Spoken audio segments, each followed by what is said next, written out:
¿Cómo están? Buenas tardes, bienvenidos a todos a un nuevo episodio del podcast de la Escuela Internacional de Formación Jurídica. Este es nuestro cuarto episodio y hoy voy a hablar sobre el daño critogénico. Primero, mandarles un abrazo gigante a todos ustedes.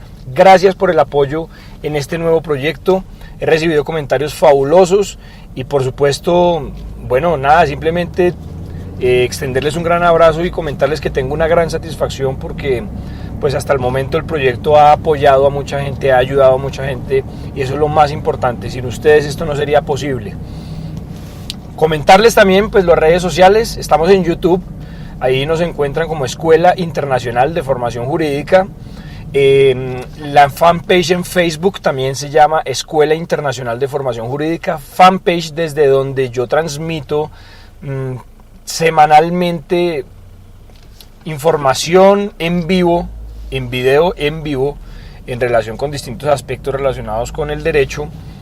Y nuestro canal de podcast en Spreaker, episodios que también se suben a YouTube y también se suben a la Escuela Internacional de Formación Jurídica. Si te gusta este episodio, por favor compártelo, súper recomendado. ¿Listo? Vamos a hablar entonces del daño critogénico. O más bien, pongámoslo de la siguiente forma. Vamos a hablar de cómo gestionar emocionalmente los fracasos, entre comillas, que se dan dentro del litigio. ¿Listo?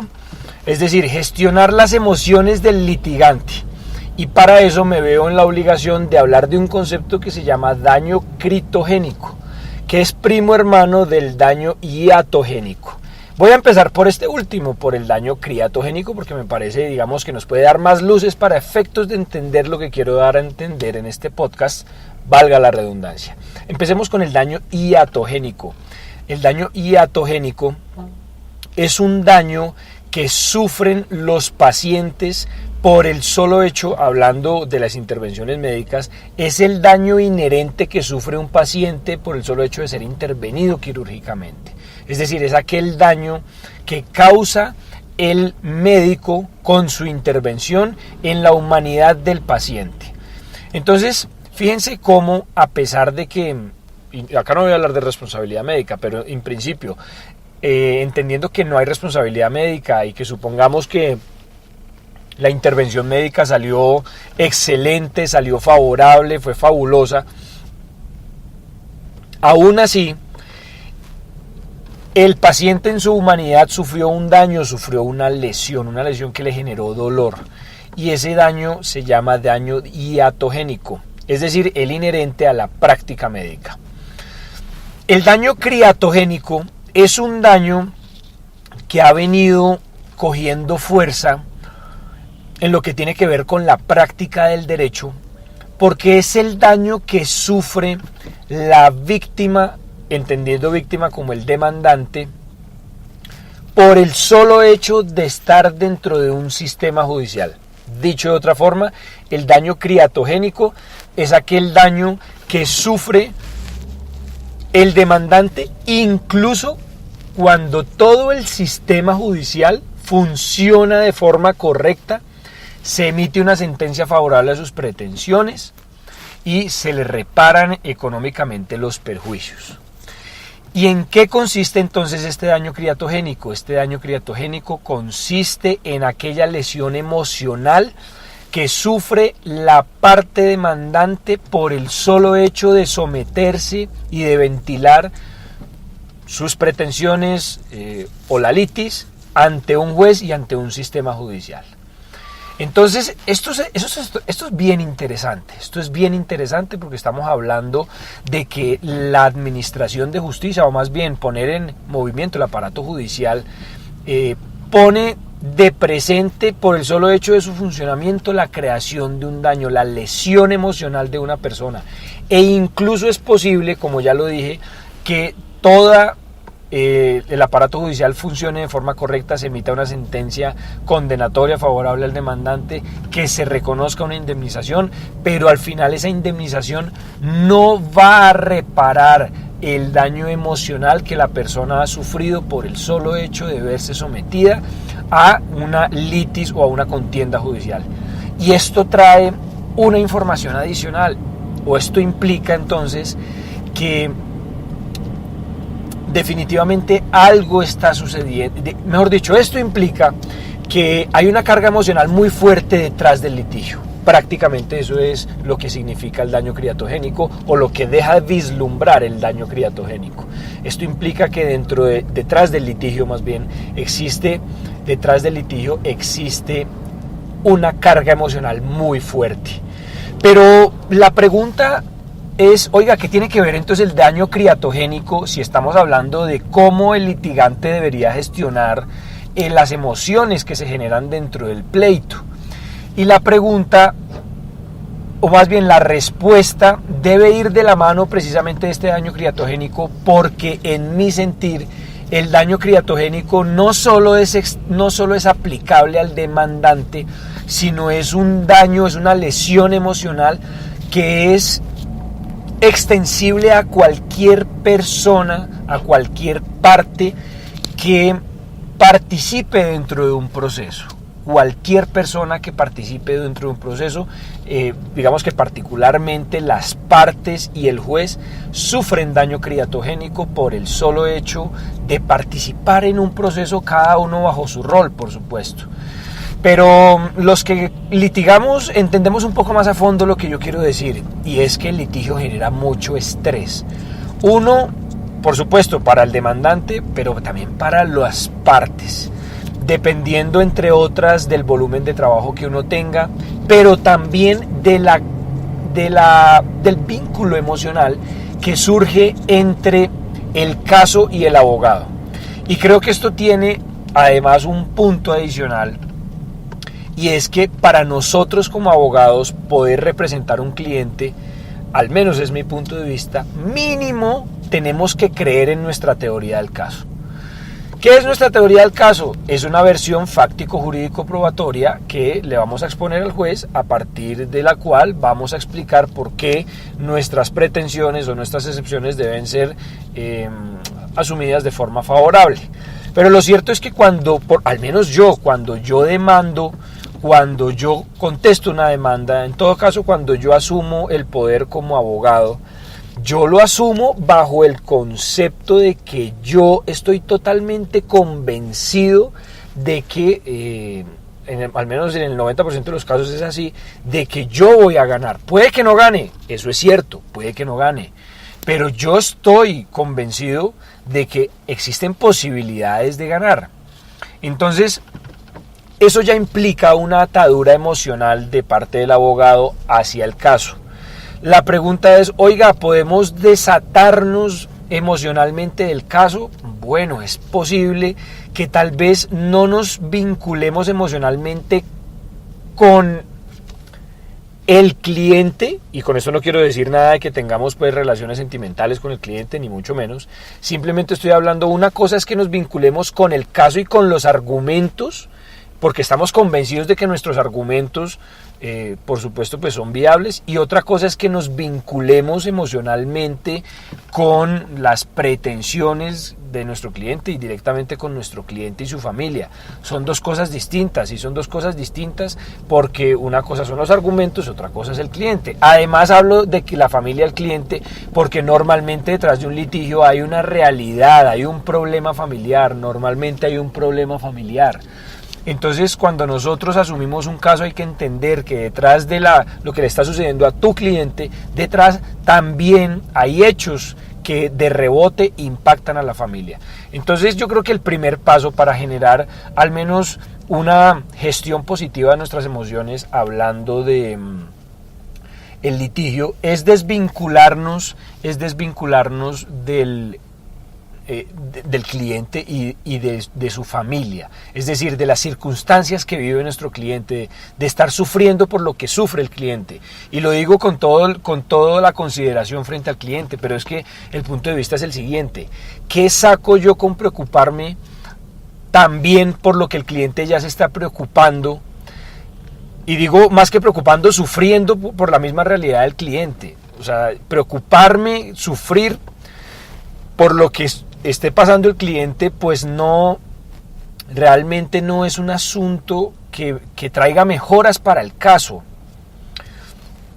Además porque esto tiene un punto adicional y que impacta de forma directa el litigio, y es que a mayor involucramiento y a mayor subjetividad que haya en el proceso por parte de nosotros, menos objetividad vamos a tener como abogados. Y entre menos objetividad tengamos como abogados, pues vamos a perder una gran posibilidad, y es de ver las cosas de forma imparcial, de forma plena y sin pasiones. Y eso, digamos que ver las cosas sin pasiones, con objetividad y demás, digamos que trae la posibilidad de que nosotros podemos plantear una teoría del caso, tal vez la más acertada o la que el juez tal vez asumiría. Yo siempre, cuando enseño la teoría del caso, le digo, mire, yo entiendo que la teoría del caso es una versión fáctico-jurídico probatoria que tiene que ser subjetiva, por supuesto, a los intereses de su cliente. Es decir, debe ser una versión que respalde los intereses de su cliente. Eso es cierto. Sin embargo, tenemos que también plantearnos de forma objetiva cuál sería la teoría del caso, es decir, cuál sería la respuesta que el juez le daría al proceso en el caso en concreto, cuál sería la sentencia que el juez asumiría en el caso en concreto. Dicho de otra forma, de forma objetiva, de forma absolutamente imparcial y plena y plana, ¿cuál sería la decisión que en este caso un juez tomaría? Sin pasiones, sin ataduras emocionales. Y la respuesta que obtengamos de esa pregunta la vamos a comparar con la teoría del caso, con nuestra teoría del caso subjetiva. Es decir, vamos a comparar una respuesta objetiva con una respuesta subjetiva. Y la comparación de esas respuestas va a traer consigo que sepamos si nuestra teoría del caso tiene chances de ganar o no. Entonces, a mayor semejanza que haya entre la respuesta objetiva y nuestra teoría del caso, que es subjetiva, mayores posibilidades hay de que nuestra teoría del caso gane y que por lo tanto pues nosotros ganemos dentro del proceso. Por el contrario, a mayor distancia que haya entre la teoría del caso de nosotros y la respuesta objetiva que daría cualquier persona imparcial en ese evento, pues menos posibilidades hay de ganar. Y entonces, si nos vinculamos emocionalmente con el caso, si perdemos la imparcialidad, pues vamos a perder la posibilidad de hacer precisamente esto, de tener los pies sobre la tierra y de poder entonces generar una asesoría lo más acertada posible. Entonces, el primer paso es desvincularnos emocionalmente del cliente y de su familia, por supuesto, dejar de sufrir por la realidad del cliente. Ya hay suficiente dolor en ellos como para que nosotros sumemos más dolor. Lo que tenemos que aportar más bien soluciones, ¿listo? El otro punto que había acotado es, oiga, cómo desvincularnos, o más bien el tema de vinculación emocional con los argumentos, porque esa es otra vinculación emocional que nosotros tenemos. Entonces, esta es un poco más difícil, pues al menos a mí me ha costado mucho más. ¿Por qué? Porque es que el abogado tiene un ego. Mire, yo creo que los que más tenemos ego somos los médicos y los abogados. ¿Por qué? Porque al abogado le han enseñado a que siempre debe ganar, y eso implica que nunca debe perder. Es apenas evidente. Entonces a nosotros nos molesta perder. No estamos acostumbrados a perder, no estamos acostumbrados a ser derrotados, siempre queremos vencer. Vaya y pregúntele al novio o la novia de un abogado, ¿qué le parece este comentario? Se lo digo porque algunas parejas que no son abogados me han dicho, oiga, usted siempre quiere tener la razón, y puede que eso haga parte de mi personalidad, pero también la personalidad está fijada un poco por la carrera. Los abogados siempre queremos tener la razón, y eso tiene una razón de ser, y es que cuando litigamos, pues nos pagan para tener la razón. Entonces eso se ha convertido en que el ego del abogado es, mejor dicho, está en el cielo, está en las nubes. Y bueno, esto implica entonces que cuando no se atienden nuestros argumentos, la derrota tiene un efecto emocional muy fuerte, muy fuerte. Entonces, si eso es así, la pregunta es, ¿y entonces cómo gestionamos este asunto? Mi respuesta sería, bajémosle al ego, dejemos de creer que siempre tenemos que tener la razón. Dejemos de creer que siempre tenemos que siempre tenemos que tener la razón. Dejemos de estar compitiendo por siempre tener la razón. Dejemos de estar compitiendo por tener las estadísticas más altas de quién ha ganado el mayor número de casos posibles, de que yo tengo una estadística impecable. ¿Por qué? Porque es que el litigio es un asunto de azar. Miren, es tan sencillo como entender que el abogado, las obligaciones del abogado son de medio y no de resultado, y son de medio porque no podríamos asegurar un resultado que está en manos de un tercero. ¿De quién? Pues del juez. Así de sencillo. Yo no puedo asegurarle a una persona determinado resultado porque ese resultado lo decide una tercera persona que se llama juez. Entonces, si eso es así, pues hay que entender que el litigio es un asunto de azar, es un riesgo inherente al riesgo, al litigio. La pérdida de un litigio es un riesgo inherente a litigar, y eso lo tiene que saber por un lado nuestro cliente y por el otro lado no tenemos que saber nosotros. Entonces tenemos que también mentalizarnos en que estamos en un juego en el que siempre existe la posibilidad de perder. Y ahora quiero darles otro punto para nosotros poder gestionar de forma favorable nuestras emociones, y es que usted podrá sentirse tranquilo gestionando sus emociones, o más bien afrontando, entre comillas, el fracaso del litigio, si usted al interior del proceso y durante toda la etapa judicial, usted llevó a cabo todos y cada uno de los esfuerzos que estaban a su alcance. Porque es que el tema de culpa, es decir, de darnos látigo y de flagelarnos, de autoflagelarnos a partir de nuestro ego, porque además el alimento favorito del ego es la culpa. Entonces, cuando nosotros no damos lo máximo de nosotros en un juicio, cuando nosotros no damos lo máximo de nosotros en un proceso, ahí posteriormente nosotros nos vamos a culpar y decir, ¿qué hubiera pasado si yo hubiera hecho esto?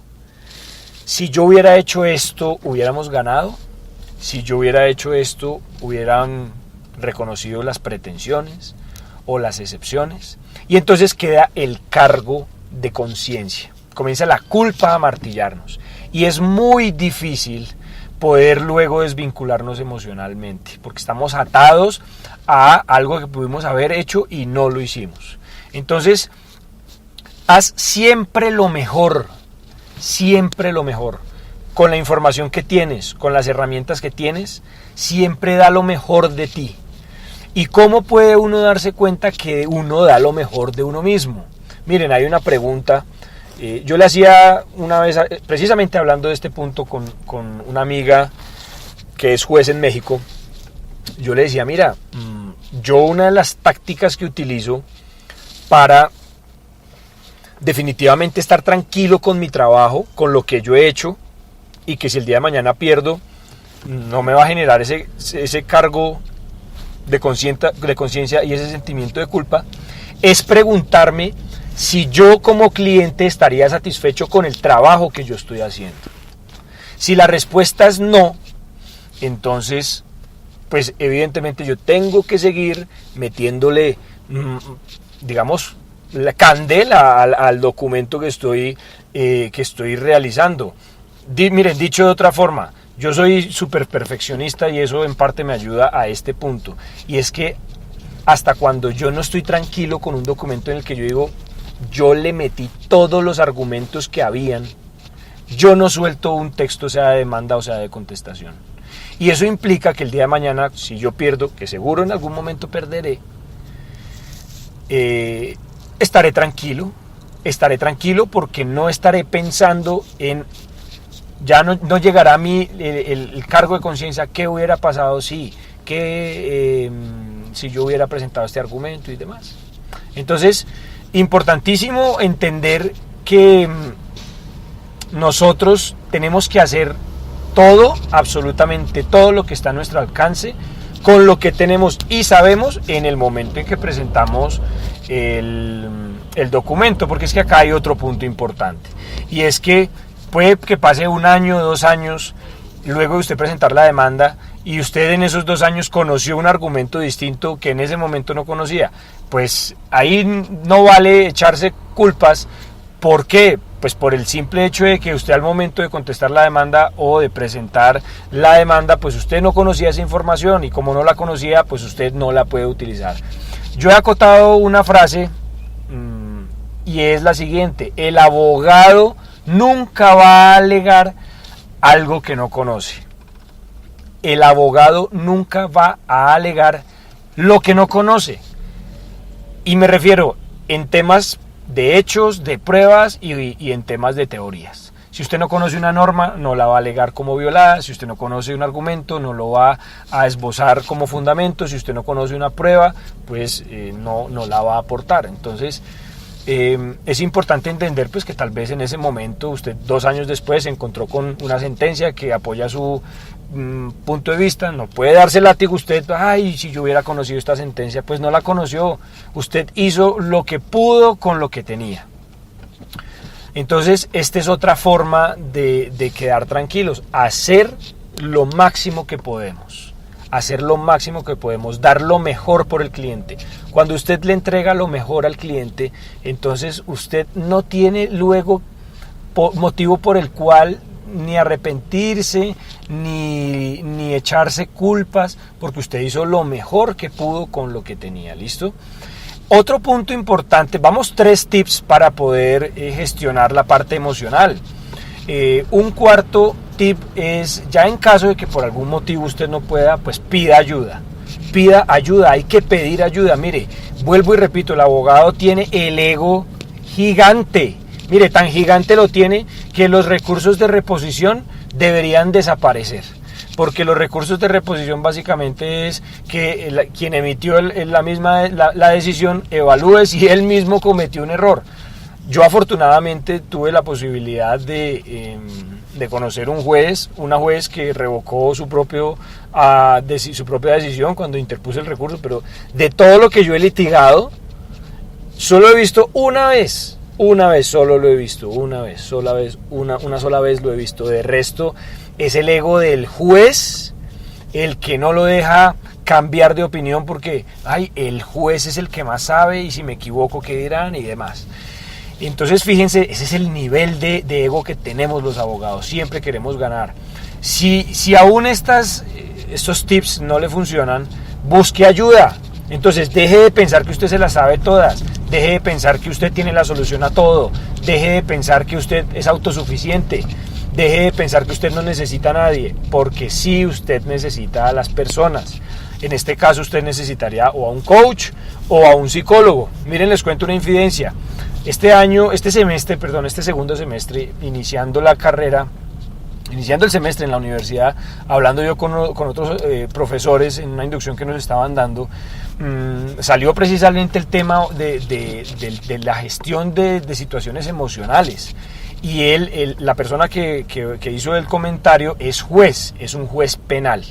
Y pues evidentemente los procesos penales tienen una mayor carga emocional para todas las partes que cualquier otro proceso. Claro, estamos hablando normalmente de situaciones que tienen que ver con lesiones al derecho a la vida, al derecho a la libertad, al derecho a la integridad, al derecho a la libertad sexual.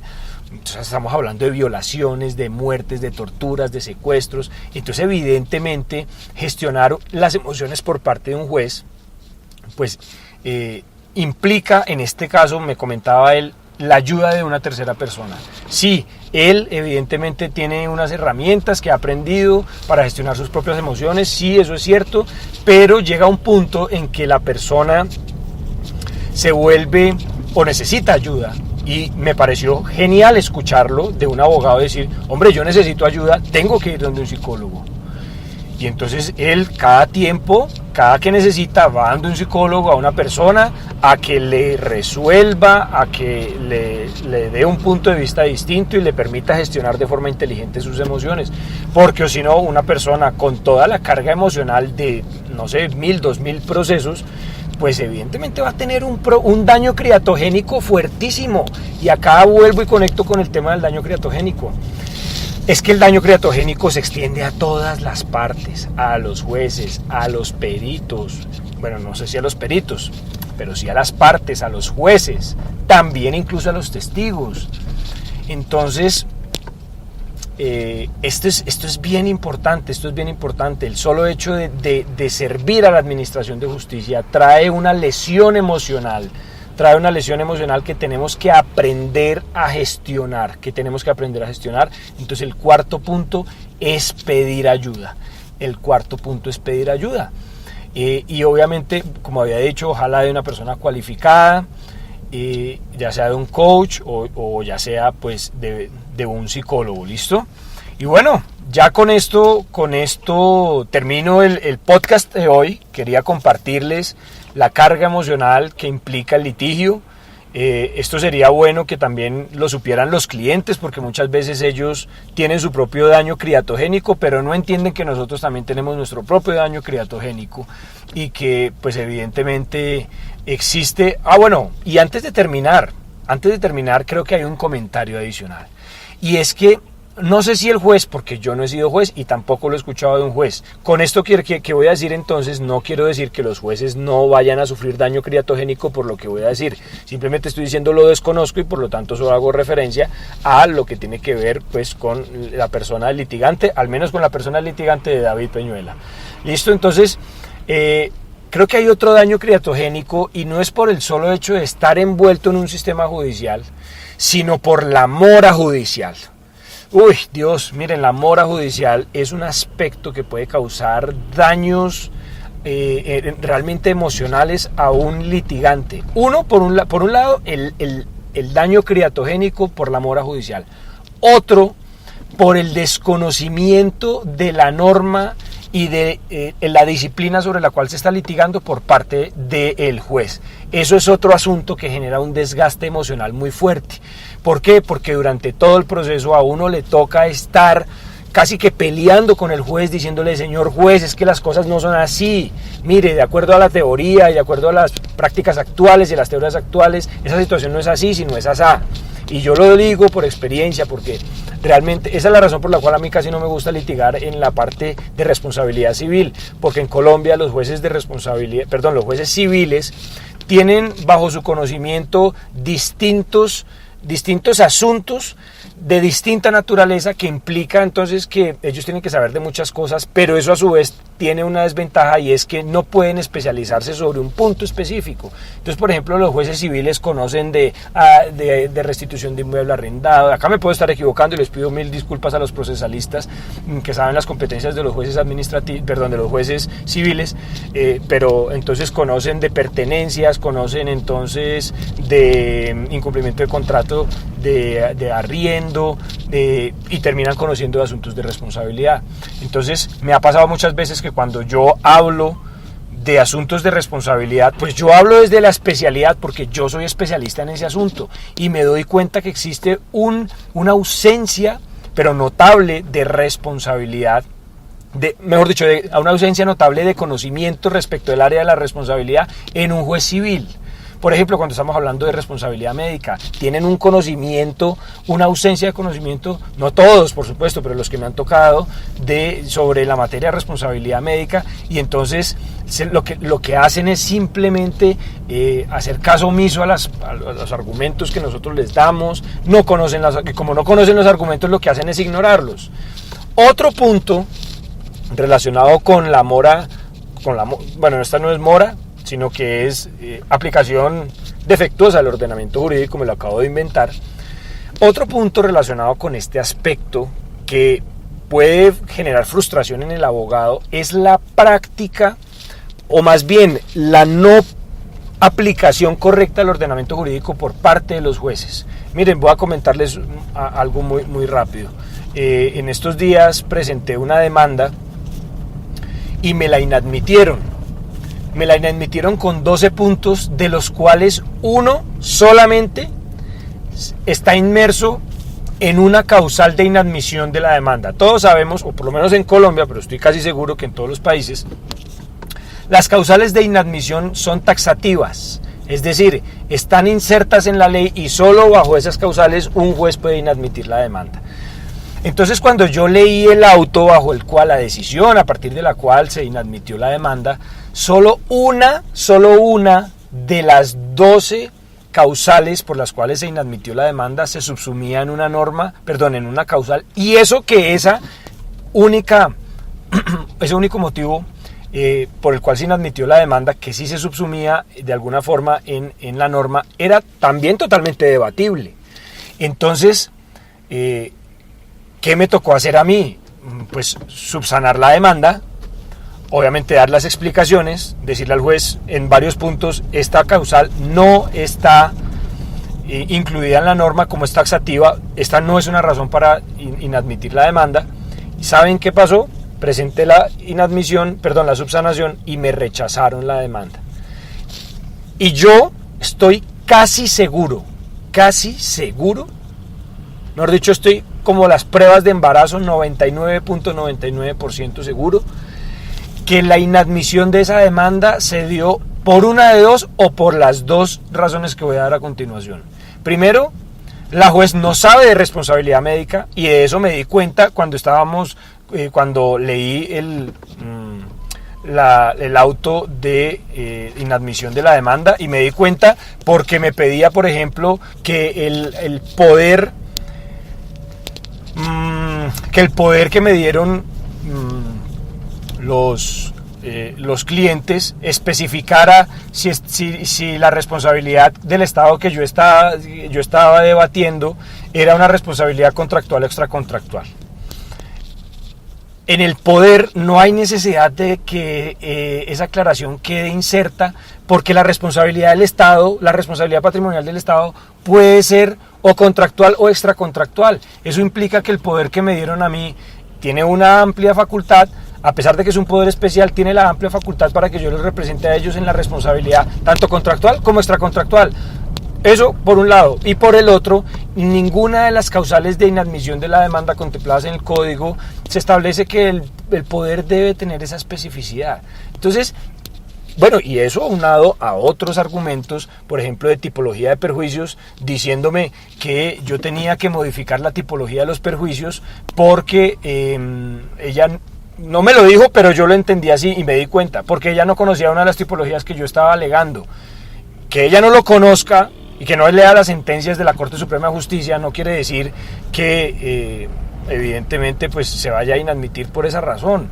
Entonces, esto realmente genera una frustración en el abogado, genera una frustración tener que estar peleando todo el tiempo con el juzgado, con personas que no estudian, con jueces que no se capacitan, con jueces que no se actualizan y que obviamente pues deciden de acuerdo al poco conocimiento que tienen, pero como no tienen, entonces lo que hacen son negar las pretensiones. Y eso creo que se siente en el tono de mi voz. Evidentemente estoy molesto. No tanto como cuando me inadmitieron la demanda. Bueno, ¿qué hice? Retirar la demanda y ya, presentarla en otro despacho que sea más serio. Claro que eso es en reparto, esperemos que el juez donde cayó, pues evidentemente entonces sea un juez juicioso o una juez juiciosa.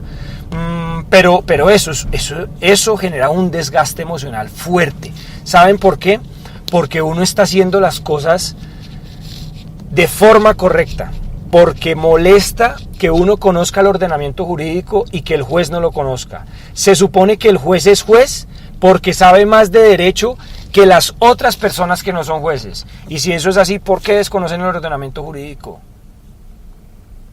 Entonces, que el juez desconozca el ordenamiento jurídico y que eso se vea reflejado en decisiones judiciales que alteran los términos judiciales para resolver los procesos y que por lo tanto generan mora judicial, eso es un desgaste para el cliente y para uno. Lo digo con total objetividad. Pocas veces me he sentido juzgado de forma correcta por un juez, muy pocas veces, lamentablemente, de todos los jueces que yo he tenido como juzgadores, tal vez 2 o 3 han sido personas que han tomado decisiones objetivas, aun cuando a pesar de que una de ellas no me favoreció, la justificación de la decisión me pareció correcta, me pareció objetiva, que vuelvo y digo no me favoreció, pero fue objetiva. Entonces pues es muy triste que nosotros tengamos que estar los litigantes luchando y peleando precisamente por estarle enseñando al juez cosas que ya debería saber. Y entonces y ahí es cuando y esta es la razón por la cual uno en las demandas y en las contestaciones de las demandas tiene que estar explicando cada concepto que uno alega. Porque es que yo he hablado con jueces en que me dicen, pero es que yo no entiendo ustedes por qué los litigantes se la pasan definiendo los conceptos como si uno no lo supiera y como si le estuvieran dictando clase a uno. Y mi respuesta fue muy sencilla. Yo le dije, mira, te voy a dar la respuesta y te lo voy a decir de forma muy sincera y con todo respeto. Lo que pasa es que en la experiencia que yo he tenido de litigio, el 95% de los jueces no conocen los conceptos. Y si yo no explico el concepto que yo estoy mencionando, la teoría que estoy alegando y el alcance de la teoría, pues evidentemente luego no podré apelar algo que no alegué. Y vuelvo y retomo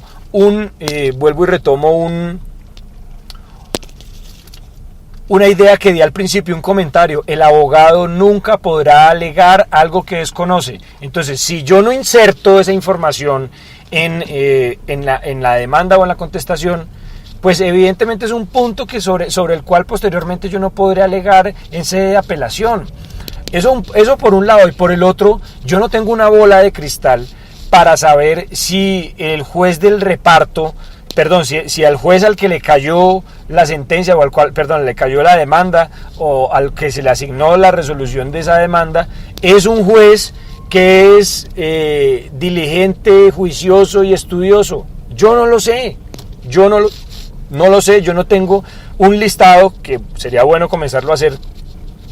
No tengo un listado de jueces en los que yo sé, este juez es malo, este juez es bueno, este juez sabe responsabilidad, este juez no sabe responsabilidad, este juez se actualiza, este juez no se actualiza, este juez es perezoso, este juez no es perezoso. Yo no tengo una bola de cristal.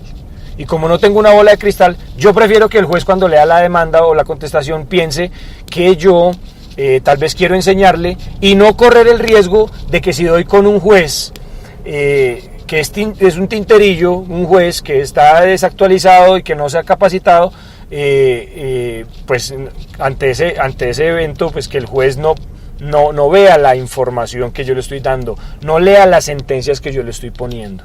Y ese es un poco el motivo por el cual nosotros a veces presentamos demandas extensas. Esa es la razón, porque no sabemos a qué juez le va a caer. Puede que el juez al que le caiga la sentencia, la demanda, sea un juez estudioso que conozca y que de hecho sepa mucho más que nosotros los litigantes sobre ese punto específico, pero puede que no.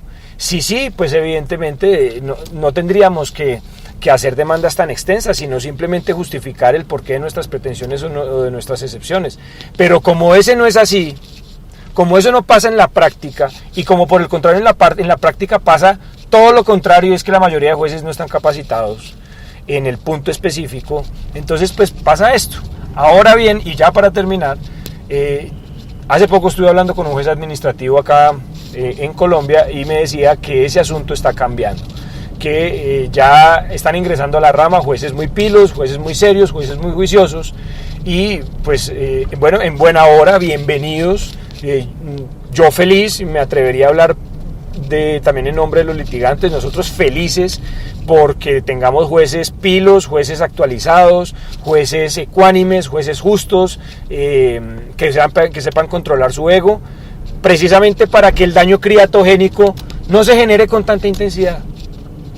Y bueno, ya se nos pasó casi media hora hablando del daño criatogénico, de la forma en que se debe gestionar las emociones, y bueno, un poco también comentarles el caso personal. De esta forma entonces terminamos nuestro podcast, y bueno, recordarles una vez más nuestras redes sociales: YouTube, Escuela Internacional de Formación Jurídica; en Facebook nuestra fanpage, Escuela Internacional de Formación Jurídica, y pues Spreaker, que es nuestro canal del podcast. Pues Spreaker nos encuentran como EIF Jurídica, ¿listo? Y como punto final, invitarlos al próximo curso que dictaré este próximo sábado 17 de noviembre, de 9 de la mañana a 12 de la tarde, presencial y virtual para las personas que estén en Latinoamérica, en todas las ciudades distintas a Bogotá. Y el curso es sobre la preparación del testigo para el interrogatorio y para el contrainterrogatorio. Ahí vamos a hablar de cuáles son los aspectos que tenemos que tener en cuenta en la reunión que tenemos con el testigo previo a la celebración de la audiencia para que la audiencia salga de la mejor forma. El 95% de los abogados, el 95% de los errores que se cometen en un interrogatorio, en un contrainterrogatorio, son previsibles. ¿Y saben qué? El 90% de los abogados no sabe esta información. Eso quiere decir que el 90% de los abogados sigue cometiendo los mismos errores. Si tú quieres ser una de esas personas que tenga mayor éxito en su interrogatorio, te invito al curso. Y ya, así de sencillo. Si te interesa, contáctate conmigo. En Facebook aparezco como David Peñuela Ortiz. Te contactas, me mandas un inbox y te mando toda la información para que te reserves tu cupo. ¿Listo? No siendo más, los dejo. Feliz noche y hasta el próximo capítulo.